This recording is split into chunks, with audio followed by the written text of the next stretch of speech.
Hey, this is Nick from Income Digs. Today I want to talk about a really important topic, how you can make a lot of money as a bookkeeper, specifically how I made over $100,000 in my first year as a bookkeeper. This is really strong, quick hitting content. Before we get into it, I talk a little bit about niches within this lesson today. There's a really important niche that I think you all need to be aware of. That's real estate investors. So if you're a bookkeeper and want to serve this lucrative niche, check out my end-to-end course, Real Estate Accounting Bootcamp. But getting into it today, I made over $100,000 in my first year as a bookkeeper. I'm going to talk about the 3 things that made that happen for me and how you can do the exact same. So let's get into it. As I promised, quick hitting content for you here today. So to start, how to make 6 figures in your first year as a bookkeeper, the first thing you need to do is get the word out. This isn't the most comfortable. This isn't necessarily what you want to hear, but this is so important. Second, I want you to go deep in a very specific and lucrative niche. I teased that a little bit. Real estate, I'm going to talk about that as well. And third, I want you to think about leveraging high value setups and cleanup projects. That's going to do 2 specific things for you. We'll talk about that as well. But to get started, get the word out. So your first year as a bookkeeper, what you need to do is let people know what you are doing, right? Most of you are going to be doing a lot of virtual work. And if you're not, I think you should, because I think that's the best way to reach a lot of people. Now, for me, it was YouTube. I posted YouTube videos. I showed everybody how I set up my books as a real estate investor and how they can kind of do the same. Now, if you're not an investor, you're not a builder, you're not actually running a business, that's okay. You can make sample data. You can get that the same way, and you can demonstrate that. For me, it was YouTube. It was long form for me. It doesn't have to be. Certainly, there's other social platforms. There's other networking opportunities as well. I think LinkedIn is an amazing place to be. Alignable is as well. Facebook can be. And you can also go to some of these other industry-specific forums. I'm going to talk about niches in the next line here, but look at where other folks are gathering. So again, if it's real estate, maybe it's bigger pockets, okay? So look at where they're gathering and get the word out that this is what you do. I think that you need to establish a really strong stable of content. So for me, it was 1 week producing a YouTube video. Doesn't need to be that for you, but create some kind of consistent content. Show the world what you do and tell them about it. This can be one of the most anxiety-driving, nervous-driving pieces out there. Is like networking. Try not to make it very manufactured and very arbitrary and robotic. Think about yourself and think about the value that you provide and simply bring it up into conversations. You'd be surprised how many folks are out there looking for really highly skilled professionals. I get requests every single day. Do you know anybody who does bookkeeping? If I don't know of anybody to recommend, I cannot recommend anybody, right? So talk to folks like myself. You see me on here, I get requests for bookkeepers all the time. I can't possibly do all the work that is coming my way. I need to reach out to others and spread that business as well. So get the word out. Find your medium. Find something that you're comfortable with. Find something that you can be consistent with and start to get your voice out there, become heard in the marketplace. And again, I think you need to be thinking virtually here that even if you have some, on-site clients, you have some in-person work that you're doing, you have to have some kind of virtual component because that's going to really help to drive the revenue in that you're out in various different markets. So that's first, get the word out. Don't be afraid of it. I promise you, you'll be really happy that you did.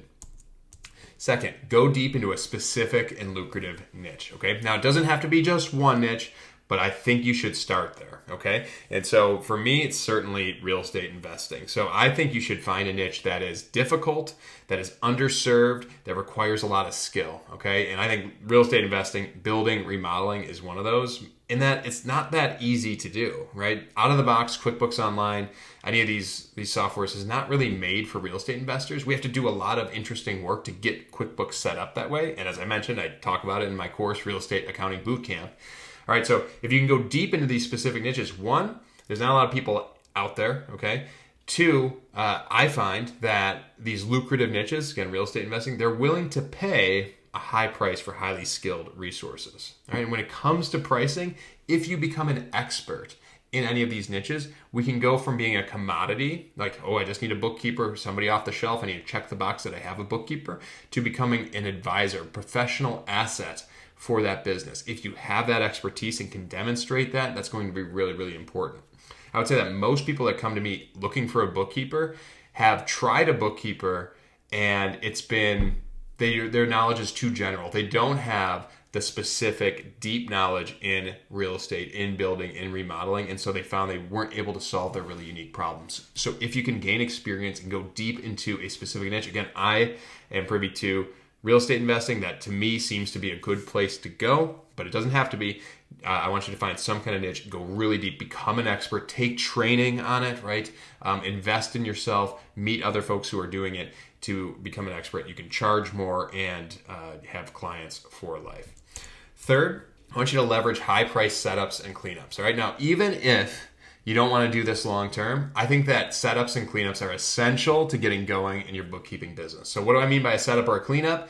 This is somebody that they don't have QuickBooks yet, or they got QuickBooks but it's not set up yet, or they have QuickBooks and it's a mess. They need somebody now to help solve this big problem for them. Okay, so if you can come in and solve this problem, you're lifting a giant weight off their shoulders. It's something that you can charge a lot for as well, okay?